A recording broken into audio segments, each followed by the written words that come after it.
Je vous remercie, Monsieur le Premier ministre.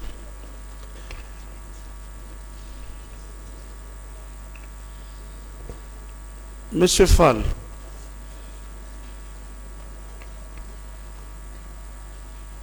le commandant Toumba vous a sauvé la vie et vous a sorti de la fournaise, comme vous l'avez déclaré vous-même. C'est bien cela? Oui, tout à fait. D'accord. Mais vous confirmez qu'au moment où il vous sortait de la fournaise, il y avait d'autres Guinéens qui tombaient par centaines? Je n'en doute pas. Dans les mêmes circonstances? On a vu les militaires tirer sur eux. On a vu la panique à l'intérieur du stade. On a assisté à un mouvement de panique générale dans le stade. D'accord. Dans un stade où les manifestants étaient à main nue, oui ou non? Absolument. Très bien. Les manifestants étaient à main nue. Ils n'avaient avec eux que leur foi en le changement en Guinée. D'accord. Pourquoi il s'est préoccupé de vous? Pas des autres Guinéens aujourd'hui qui sont morts malheureusement et qui sont blessés? Et je crois que la question là n'est pas pour moi. La question est pour Toumba. C'est Oui. Toumba qui doit savoir pourquoi il est venu vers nous. D'accord. Je crois. Peut-être c'était pour qu'aujourd'hui ils reçoivent des fleurs de félicitations. Pardon? Je dis peut-être c'était pour qu'ils reçoivent aujourd'hui des fleurs. Mais je ne peux pas aller dans votre sens, je ne sais pas. Mais à l'époque, comment pouvait-il imaginer avoir des fleurs aujourd'hui quand le pouvoir était entre les mains du CNDD, ceux qui étaient au commandement? Est-ce qu'il pouvait imaginer à cette époque-là d'ailleurs qu'il y a eu le changement, que un jour un des nôtres de Force Vive aurait pu être à la tête? Ça, je ne sais pas. Ça, c'est votre commentaire, maître. Monsieur le Premier ministre, du fait de M. Toumba, de ses agissements, nous avons nos clients qui sont en prison. Je ne cite personne, mais qui souffrent. Peut-être qu'ils seront libérés après la décision judiciaire. Mais dans vos propres déclarations consignées dans le dossier, un contingent est arrivé à la tête duquel se trouvait Toumba, le commandant Toumba. Vous le maintenez? Oui, j'ai vu les militaires rentrer, je l'ai dit quand je me suis exprimé. J'ai vu des militaires rentrer et j'ai vu Toumba parmi eux. Bien. Ça, c'est constant. Qui était leur chef? On ne pouvait pas savoir qui était le chef quand c'est une horde de soldats qui est rentrée pour... Qui donnait des instructions? je ne sais pas. Qui était le plus fort? On ne pouvait pas le savoir. Qui vous a sauvé? Sauvé? Qui a empêché vos assaillants de vous attaquer? Mais c'est Toumba qui nous a sauvés. Ah, donc c'était le plus fort. C'était le plus fort sur les lieux. En tout cas, ce qui est évident, ce que je peux dire, je ne peux pas aller dans ce sens-là. Je ne sais pas qui était le chef là-bas, mais c'est Toumba qui nous a sauvés, qui nous a sortis du stade. Monsieur le ministre, quand on sauve 5 personnes et il y a 150 morts, quelle impression peut-on avoir? Moi, franchement, je ne voudrais pas parler à la place du tribunal. Le président est une personnalité qui est très patiente et qui suit de très près, depuis 6 mois, le déroulement de ce procès, qui est suivi par le monde entier. Et ce que je peux dire, c'est que Toumba nous a sauvés. D'accord. Je ne peux pas en dire plus. D'accord. C'est le procès des morts et des vivants. Mais Toumba, à la barre, a dit qu'il était venu pour sauver les leaders. Je l'ai écouté. Et des années après le drame du 28 septembre, franchement, je commence à croire à ce qu'il a dit. Ce que j'ai vu sur le terrain. Monsieur le Premier ministre, vous avez dit vous-même, déclaré ici qu'il y a des victimes qui n'ont pas voulu se faire voir, se dévoiler. Il y en a beaucoup et vous comprendrez, maître, pourquoi. Voilà. Vous savez, ce jour-là, c'était une journée très particulière. Et dans vos... C'était le jour J, le plus long jour de notre histoire ici. D'accord. Dans un enclos fermé. Ouais. Imaginez un enclos fermé. Ouais. Les portails tenus par des militaires. Le stade rempli de gaz lacrymogène. des militaires qui tuent avec des fusils, avec des machettes, et des femmes qui sont violées, des mères de famille. Beaucoup ont préféré vivre leur traumatisme et porter leur deuil du traumatisme et qui continuent à le faire. Et elles n'ont pas voulu, et je respecte leur silence. Monsieur le Premier ministre, est-ce que le commandant du salon, le commandant du régiment de la garde présidentielle peut venir dans un stade pour maintenir l'ordre, selon vous, en tant qu'homme d'État?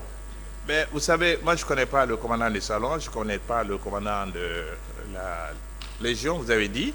Nous, on voyait Toumba comme aide de camp du président du CNDD. C'est comme ça qu'on le voyait. D'accord. C'est ce que nous savions de lui. Monsieur le Premier ministre, est-ce qu'un aide du camp peut venir dans un stade pour sauver la manifestation ou sauver les leaders dans tout État civilisé?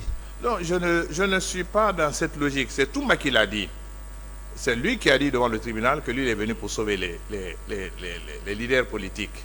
Mais nous, quand nous avons vu Toumba, en toute franchise, moi j'ai pensé Toumba est venu pour nous arrêter, parce que quand vous voyez Toumba, ce que Toumba représentait pour nous, c'était vraiment le CNDD. Voir Toumba, c'est voir son patron. Et donc, Toumba pour nous, quand moi je l'ai vu rentrer, il était venu pour nous arrêter. Et même quand nous sommes sortis avec lui du stade, j'étais convaincu que Toumba est venu pour nous arrêter. Et quand il nous a mis dans son véhicule, j'étais convaincu qu'il nous amenait au camp Al-Fayher. C'est quand il nous amène à la clinique et qu'il s'est opposé à Marcel, à la clinique, et aussi dans la voiture, la compassion qu'il a eue pour nous dans la voiture, en nous donnant de l'eau, en nous donnant des Kleenex, et en nous protégeant à la clinique contre la grenade, et en nous ramenant à la gendarmerie. C'est en ce moment que j'ai changé d'avis vis-à-vis de Toumba. Et moi, je ne sais pas quels sont les dessous. Et la question que je me pose toujours, c'est pourquoi Toumba était au stade? Ça, je ne sais pas. C'est lui seul qui peut vous répondre. Moi, je ne peux pas répondre à cette question. Monsieur le Premier ministre, vous avez été au sommet de l'État.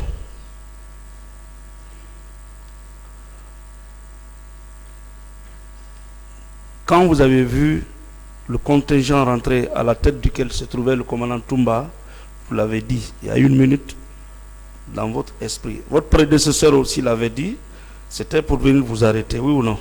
Oui, je l'ai pensé. Voilà. Donc, le commandant de la garde présidentielle qui laisse le président ailleurs, qui se déplace pour venir dans un stade où il y a une ambiance, était venu pour vous arrêter. C'était pour vous arrêter et quitter. Il ne pouvait pas y avoir de mort d'homme alors. S'il était venu pour vous arrêter. Oui ou non? Donc, je dis encore une fois que je ne connaissais pas d'autre grade de Toumba que aide de camp du président du CNDD. Jusqu'à ce procès. Pour moi, Toumba était l'aide du camp du président du CNDD, c'est tout. C'est tout ce que nous savions de lui, ce que moi je savais de lui. D'accord. Le reste, les titres, garde présidentielle et autres, je n'en savais rien. Au contraire, je pensais plutôt que c'était le colonel Pivi qui était le patron de la garde présidentielle, puisqu'il s'occupait de la sécurité présidentielle. Monsieur le Premier ministre, même au pire des cas, s'il était question de vous arrêter, vous ne pensez pas que la police et la gendarmerie auraient pu jouer ce rôle tranquillement? Mais je l'ai dit dans mon exposé, maître, j'ai dit que je crois qu'ils ont eu la main trop lourde ce jour-là. Voilà. Dès lors que nous étions au stade, voilà, raisonnablement, oui, ce gouvernement aurait pu attendre qu'on termine notre meeting, c'est important, puisque le meeting était déjà là, et après nous interpeller. Qu'est-ce qui les empêchait de faire? Mais ils ont choisi la manière forte, la répression. C'est le choix. Qui a choisi la manière forte? Ceux qui envoyaient les soldats. Qui vous avez vu au stade? Les militaires. À la tête se trouvait qui? Maître, j'ai vu Toumba parmi eux. Merci. Bon, je vais vous donner l'avis d'une autre partie civile qui était présente au stade. Oui. S'il vous plaît. Oui. Il s'appelle Suleiman Ba, TIS 34. Il déclare: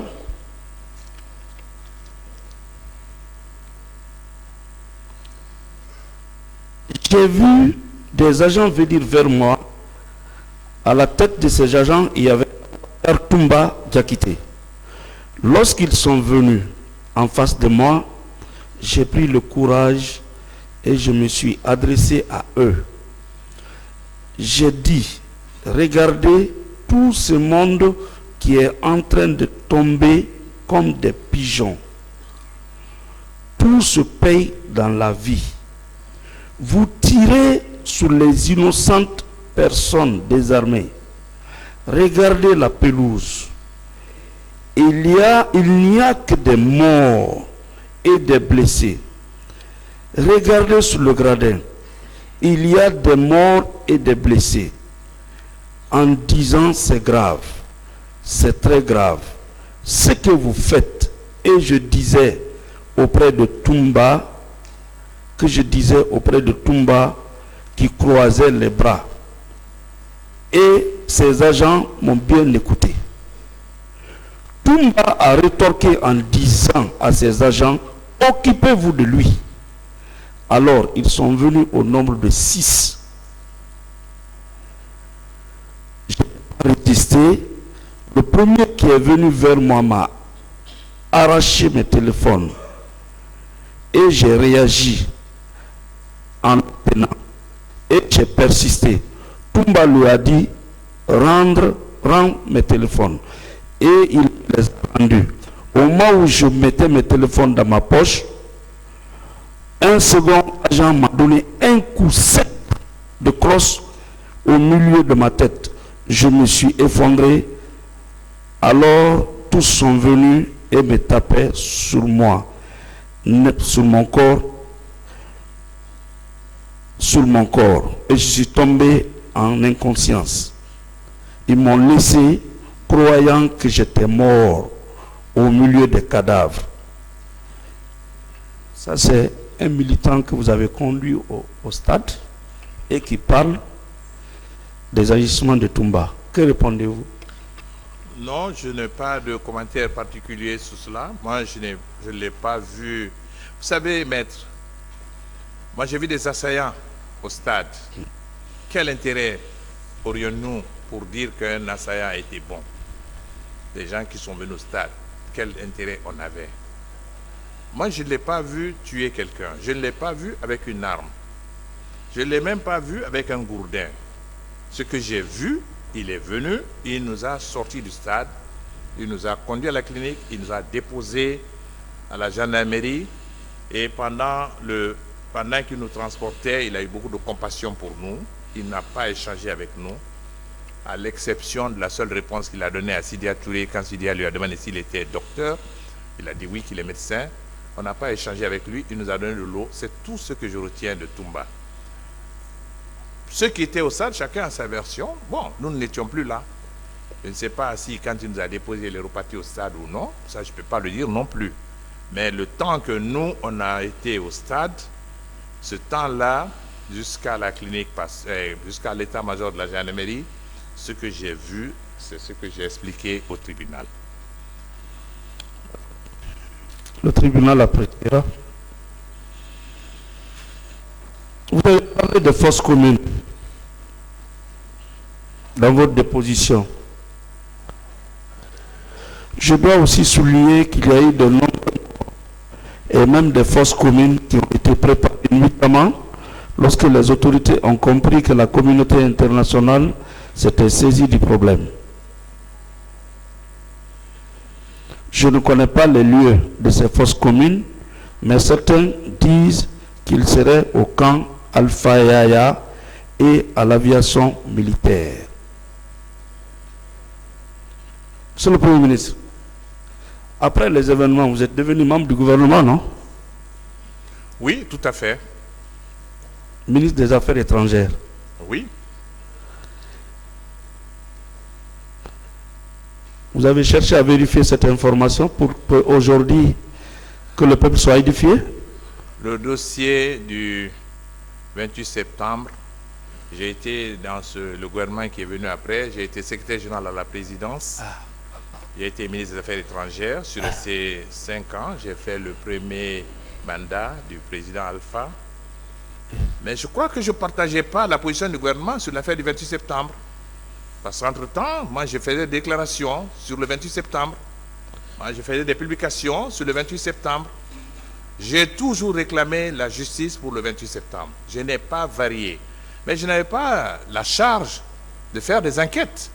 Il appartenait au ministre de la Justice et autres, et à l'autorité d'ordonner. Mais dès lors que, dès après l'élection, comme je l'ai dit dans mon introduction, je l'ai dit qu'au titre de la complémentarité, le gouvernement avait demandé que le massacre du 28 septembre soit jugé par une juridiction nationale et la Cour pénale internationale lui en a donné pleinement droit.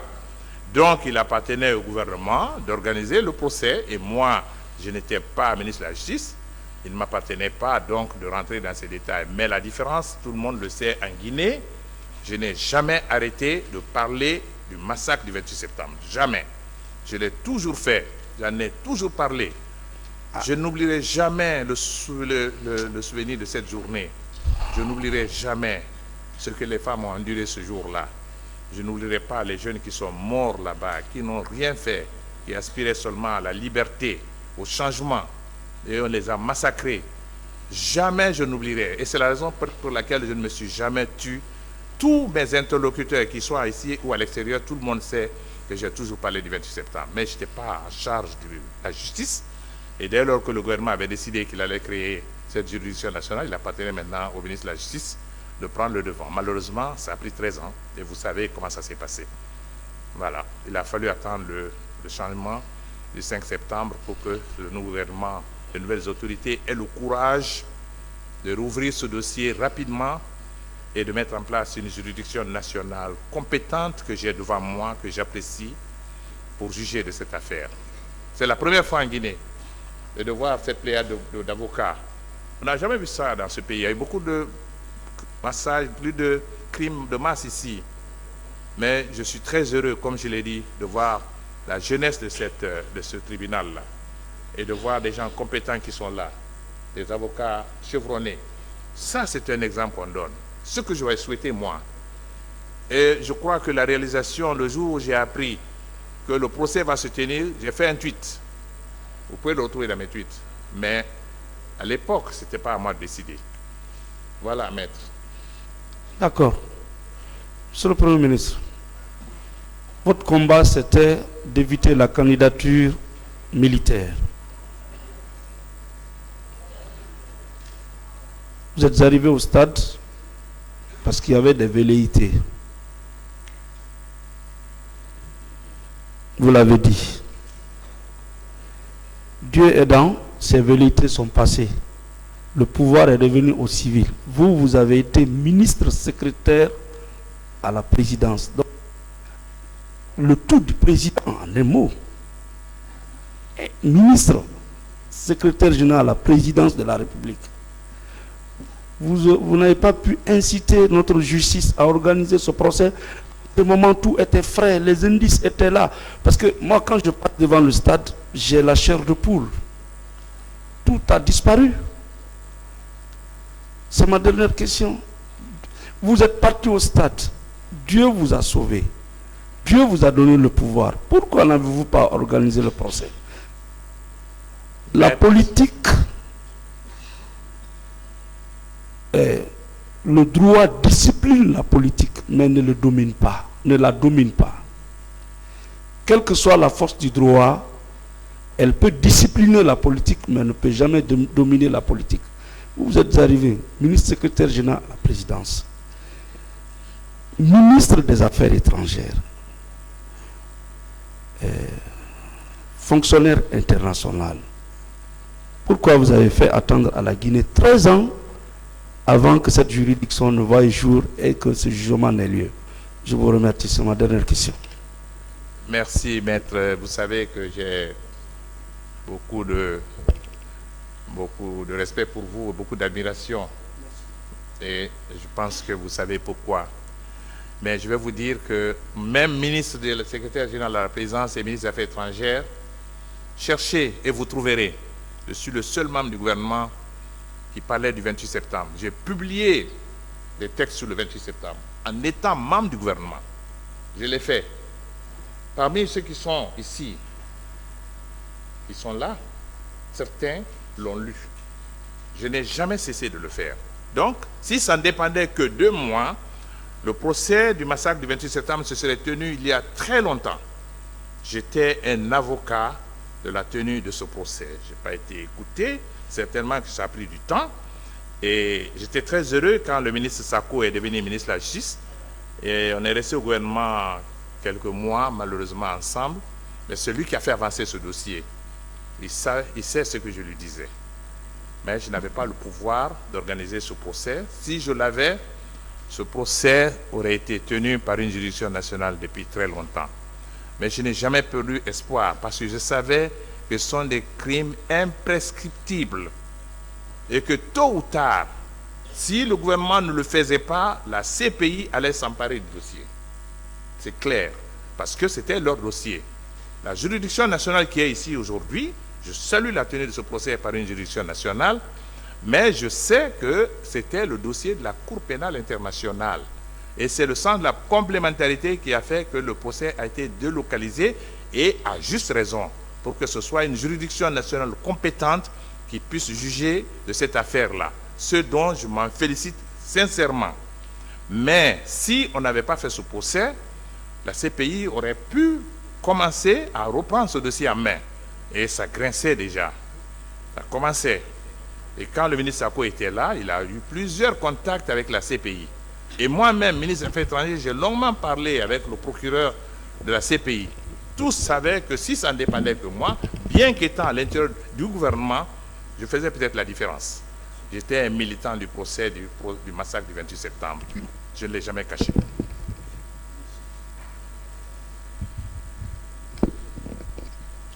Merci, Monsieur le Président.